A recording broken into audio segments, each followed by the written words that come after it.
అందరికీ praise Lord. Very good morning to all of you. ఎలా ఉన్నారు ఈరోజు? చాలాసార్లు మన జీవితంలో చాలా వంకలు పెడతా ఉంటాము.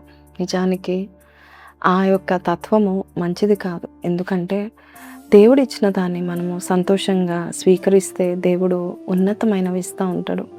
నేను గమనిస్తూ ఉంటాను, ఏదైనా కూర తెచ్చిపెట్టి కోడలు ఏదైనా చేసిందనుకోండి, అత్త వంకలు పెట్టంది ఉండలేదు. చాలామంది అత్తలు అట్లే ఉంటారు. అందరు కాకపోయినా కొంతమంది ఉంటారు. లేదా భర్త వంకలు పెడతా ఉంటాడు, ఇదేంటి నీ ముఖంలాగానే ఉంది అని అంటూ ఉంటారు. అలాగే దేవుడు ఇచ్చిన బిడ్డల్ని వంకలు పెడతాడు. దేవుడు నాకు వీడిని ఇచ్చాడేంటి అంటాడు. కొంతమంది అయితే దేవుడు నాకు ఆడపిల్లల్ని ఇచ్చాడేంటి, కొడుకునిస్తే బాగుండను, కొడుకునిస్తే ఇట్లాంటి కొడుకునిచ్చాడేంటి అని చెప్తూ ఉంటారు. చాలాసార్లు మన బ్రతుకుల్లో వంకలు పెడుతూనే ఉంటాం. కానీ అలా పెట్టినప్పుడు మనం ఆయనని దుఃఖపరుస్తూ ఉంటాం. 78వ కీర్తన 38వ వచనంలో ఈరోజు వాగ్దానం ఏంటంటే, అయితే ఆయన వాత్సల్య సంపూర్ణుడై వారిని నశింపచేయక వారి దోషం పరిహరించువాడు, తన ఉగ్రతను ఏమాత్రము రేపుకొనక పలుమార్లు కోపమును అంచుకున్నాడు. అలాగే 40-41 వచనం, అరణ్యమున వారు ఆయన మీద ఎన్ని మార్లు తిరుగుబడిరి, ఎడారి యందు ఆయనను ఎన్ని మార్లు దుఃఖపెట్టిరి, మాటి మాటికి వారు దేవుని శోధించిరి, మాటి మాటికి ఇశ్రాయేల్ పరిశుద్ధ దేవునికి సంతాపము కలిగించరి. చాలాసార్లు మనం కూడా దేవుడిచ్చిన ఆశీర్వాదాన్ని మనము వంకలు పెట్టి ఆయనకి దుఃఖాన్ని తీసుకొస్తూ ఉంటాము. కొంతమంది ఎలా ఉంటారంటే, దేవుడు జాబ్ ఇవ్వాలని ప్రార్థన చేస్తారు. మంచి ప్లేస్లో మంచి జాబ్ ఇస్తే శాలరీ తక్కువ, లేక శాలరీ ఎక్కువ ఉన్న మేనేజర్ ఇలా ఉన్నాడు, కోవర్కర్స్ ఇలా ఉన్నారు, ఇదేం జాబు, దేవుడు నాకు ఈ జాబ్ ఇవ్వాలా, వేరేది ఇవ్వలేడా. బిజినెస్ విషయంలో వంకలు, పిల్లల విషయంలో వంకలు. కొంతమంది భర్తలు కూడా ఎన్ని వంకలు పెడతారో భార్యలను. కొంతమంది భార్యలు కూడా చక్కని చీర భర్త తెచ్చి పెడితే ఎన్ని వంకలు 100 వంకలు పెడతా ఉంటారు. కొంతమందికి సంతోషంగా ఉండరు. నా పిల్ల అయ్యేటప్పుడు కూడా మా వారు యూకే నుంచి రిటర్న్ అయ్యి మరి అనేకులకు మరి చీరలు పెట్టారు. వారి బంధువులకు మా బంధువులకు కూడా చీరలు పెట్టారు. చీరలు పెడితే కొంతమంది బంధువులు ఎంత భయంకరంగా, నాకు వద్దు ఈ చీర, నువ్వు వేరొక చీర తీసుకురా అన్నాడు. మళ్ళీ పట్టు చీరలే. మరి కొంతమంది అలాగ వంకలు పెట్టినప్పుడు ఎంత నొచ్చుకుంటాం కదా, ఎంత బాధపడతాం కదా. ప్రతిదీ నువ్వు ప్రేమించి చేసింది, శ్రమపడి చేసింది కూడా వంకలు పెడితే ఎవరు కూడా ఊరుకోరు. మరి నువ్వు దేవుని విషయంలో నువ్వు ఎంతగా వంకలు పెడుతున్నావు. దేవా, నాకేంటి ఇలాంటి డిస్ఫంక్షనల్ ఫ్యామిలీ ఇచ్చావు, ప్రభా నాకేంటి ఇలాంటి భార్యని, ఇలాంటి భర్తని ఇచ్చావు, నాకు ఇలాంటి పిల్లల్ని ఇచ్చావేంటి, నాకు ఇలాంటి సంఘం ఇచ్చావేంటి, నాకు ఇలాంటిది ఇచ్చావేంటి అని ప్రతి దానికి నువ్వు వంకలు పెడుతున్నావా. నయోమి రూత్ విషయంలో మనం చూస్తే నయోమి బాగా వంకలు పెట్టింది. కానీ రూత్ మనం చూస్తే చిన్నదైనా కూడా ఆమె ఎంతో సహించుకొని, భర్త చనిపోయినా కూడా ఆమె జీవితం దారపోయడానికి కూడా, అత్తకి దారపోయడానికి ఇష్టపడింది.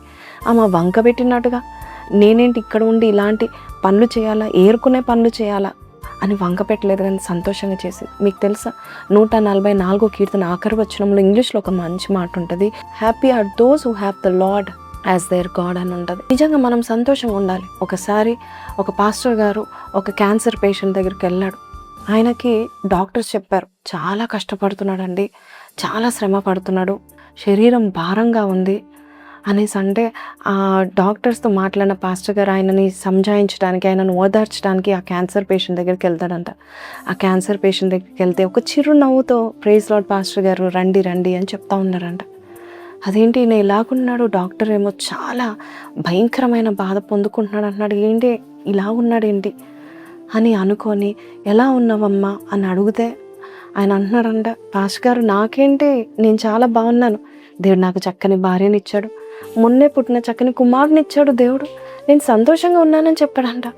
ఆ పాస్టర్ గారు చాలా ఆశ్చర్యపడి, అదేంటమ్మా క్యాన్సర్, నీకు క్యాన్సర్లో ఉండి కూడా నీకు ఇలాగ చెప్తున్నావంటే, నేను నా దేవుడు నా పక్షంగా ఉండగా నేను సంతోషంగా ఉండకుండా నేను ఎలాగుంటాను, నా దేవుడు నా పక్షంగా ఉన్నాడు, చక్కని భార్యను, మొన్నే పుట్టిన కుమారుని ఇచ్చాడు, అలాగే ప్రార్థించే పాస్టర్ని ఇచ్చాడు అని సంతోషపడుతున్నాడంట. నిజంగానే దేవుడు అలాంటి వ్యక్తులను ఎంతగా దీవిస్తాడు. చీటికి మాటికి వంకలు పెడుతున్నావా, దేవుడు ఇచ్చిన ఉద్యోగం విషయంలో వంకలు పెడుతున్నావా, మంచి కుటుంబం ఇచ్చాడు వంకలు పెడుతున్నావా, తల్లి లేదో తండ్రి లేదో అని కొంతమంది వంకలు పెడతా ఉంటారు. కానీ అనాథాశ్రయంకి నేను వెళ్ళినప్పుడు చాలా ఆశ్చర్యపడిపోయా. దే ఆర్ సో జాయ్ఫుల్, ఎంత కాన్ఫిడెంట్గా ఉన్నారు. మనకు అన్నీ ఉన్నా ఏమీ లేని వారుగా అది లేదు ఇది లేదు అని మనం ఎంత వంకలు పెడుతున్నాం. ఇజ్రాయెల్ ప్రజలు కూడా అంతే. వారి రోత నైజం ఏంటంటే దేవుడు ఎన్ని మేలు చేసినా ఇంకా చేయలేదు, ఇంకా ఇది ఇవ్వలేదు, ఆ కాకరకాయ ఈ కీకరకాయలు తినాలా అంటూ దేవుని శోధించినట్టుగా చూస్తూ ఉంటున్నాం. మనలో కూడా నైజం లేకపోలేదు, ఉంది. దేవుడు ఎన్ని కార్యాలు చేసినా ఆ కార్యాల విషయంలో ఎప్పుడైనా థ్యాంక్ యూ యేసయ్యా అని చెప్పావా? దేవుడు నీకు ఇచ్చిన కుటుంబం బట్టి, ఇచ్చిన జాబ్ బట్టి, నువ్వు ఉంటున్న నివాసం బట్టి, నాదంటూ లోకాన ఏమీ లేదయ్యా, ఒకవేళ ఉందంటే అది నువ్వు ఇచ్చిందే అని ఒక భక్తుడు ఎంత చక్కగా రాశాడు. నేను నిల్చున్న ఈ స్థలమును కూడా నువ్వు ఇచ్చిందే అని ప్రతి విషయంలో దేవుని స్తుతించాడు. నిజంగానే నీవు అలాంటి స్తుతి హృదయం, కృతజ్ఞత భావం కలిగి ఉంటే దేవుడు నీ అందు సంతోషిస్తాడు. అంతేకాదు, నువ్వు హ్యాపీగా ఉన్నప్పుడు నువ్వు చాలా కాన్ఫిడెంట్గా ఉంటావు, చాలా సంతోషంగా ఉంటావు. కొంతమంది పెళ్లి సంబంధాలు వస్తాయి కదండి, నేను చూశాను లిటరల్గా. కొంతమంది అమ్మాయిలను చూశారు, ముక్కు బాగాలేదు, మూతి బాగాలేదు. కొంతమంది అబ్బాయిలు కలర్ బాగాలేదు, జుట్టు బాగాలేదు. కొంతమంది అన్నీ బాగున్నాయి, జాబ్ ఉంది, అది బాగుందంటే ఫ్యామిలీ బాగాలేదు అని చెప్పి రిజెక్ట్ చేస్తూ ఉన్నారు. ఎన్ని వంకలు పెడతారండి. ఒక ఆవిడ అయితే ఆయన వేసుకున్న చెప్పుల నుండి, ఆయన వేసుకున్న బెల్ట్ నుండి, వేసుకున్న షర్టుకి వంకలు పెట్టి రిజెక్ట్ చేసిందంట. ఈరోజు దేవుడు అలాంటి వారిని చూసి బాధపడుతున్నాడు. నువ్వు పై రూపాన్ని ఎంత లక్ష్య పెడితే అంత బాధపడతావు. వంకలు పెట్టకు. మంచి కోడల్ని ఇచ్చాడు, మంచివి చూసుకోండి, మంచి హృదయం కలిగి ఉండండి. అందుకే యేసయ్య చెప్తున్నాడు ఈరోజు మనకి 78వ కీర్తన 38వ వచనంలో, వాత్సల్య సంపూర్ణుడైన ఆయన కోపం వచ్చిన, వారి క్రియలకు కోపం వచ్చిన అంచుకొని వాడితో చలామణి అయ్యాడు. మంచి కాపురాలు చేసుకోండి, మంచి భార్యను ఇచ్చాడు కదా, మంచి భర్తను ఇచ్చాడు కదా, ఎందుకు ఊరికి నస పెడతా ఉంటావు, ఎందుకు వంకలు పెడతా ఉంటావు, ఎందుకు నీకు ఇది రాదు అది రాదు, ఆ పక్కింటామని చూడు, ఎదిరింటి ఆయనని చూడు అని ఎందుకు వంకలు పెడతా ఉంటావు? ఉన్న దేవుడిచ్చిన చక్కని కుటుంబం, చిన్నదైనా పెద్దదైనా గొప్పదైనా సంతోషంగా నువ్వు గడుపు. దేవుడు అది మనకు ఒక భాగ్యంగా దేవుడు మనకి ఇచ్చిన్నాడు. ఎంతోమంది ఎవ్వరు లేని వారుగా అనాథలుగా ఉంటున్నారు. రోడ్ల మీద దిక్కులేని పరిస్థితుల్లో రోడ్డు మీదకి వెళ్ళిపోయిన వారు లేకపోలేరు. ఈరోజు దేవుడు చెప్తున్నాడు, సంతోషించు. కాబట్టి ఏ విషయంలో వంకలు పెట్టకు. ఆ చీర బాగాలేదు, ఈ కూర బాగాలేదు, వద్దు. వంకలు పెట్టకుండా సంతోషంగా చెప్పండి. ఏదైనా మార్పు చేయాలంటే ప్రేమపూర్వకంగా వాత్సల్య సంపూర్ణతతో చెప్పండి. కోడలమ్మ, నువ్వు చాలా బాగా చేసావమ్మా, అయితే కొంచెము కొత్తిమీర వేస్తే ఇంకా బాగుండేది, అయినా నీ చేతిలో చారన్నం తిన్నా కూడా చాలా బాగుంటుంది, నువ్వు చేతితో చేసిన చారు కూడా బాగుంటుంది అని అలాగా నువ్వు మాట్లాడి చూడు, నీ ఇల్లు పరలోకంగా మారిపోతుంది. వింటున్నాం కదా. నువ్వు ఇలాగ మాట్లాడుతూ వంకలు పెట్టకుండా ప్రతి విషయంలో దేవుని స్తుతిస్తామా? ప్రార్థన చేస్తాను. పరిశుద్ధుడా, మహోన్నతుడగు తండ్రి, మా జీవితాల్లో నిజమే మేము అందరం కూడా ఎన్నోసార్లు నీ విషయంలో బాధపడి ఉన్నాము. నీ విషయంలో ఇది చేయలేదు అది చేయలేదు అని వంకలు పెట్టి జీవిస్తున్నాం. నువ్వు ఇచ్చిన చక్కని ఉద్యోగాన్ని కాళ్ళతో తన్నేస్తున్నాము నాయన. నువ్వు ఇచ్చిన చక్కని కుటుంబాన్ని అయ్యా తండ్రి రిజెక్ట్ చేస్తున్నా, నాకెందుకు ఇలాంటి వారిని ఇచ్చావని ఎంతగానో వారిని హింసిస్తూ, ఆ భార్య గురించి చెప్పుకుంటూ, ఆ భర్త గురించి చెప్పుకుంటూ, ఆ పిల్లల గురించి నసుక్కుంటూ, అయ్యా మేము ఎంతో తప్పు చేశాము నాయన, మమ్మల్ని క్షమించండి నాయన. కృతజ్ఞత భాగ్యం మాకు దయచేయి, కృతజ్ఞత హృదయం మాకు దయచేయి. నువ్వు ఇచ్చిన ఇల్లు నాయన, మేము నివాసం చేస్తున్న ఇల్లు నిజంగానే అయ్యా మాకు సేఫ్టీని ఇచ్చావు, నీకు వందనాలు. నీ దేవదూతని ఇచ్చావు, నీకు వందనాలు. నాకు ఒక భార్యని ఇచ్చావు, నీకు వందనాలు నాయన.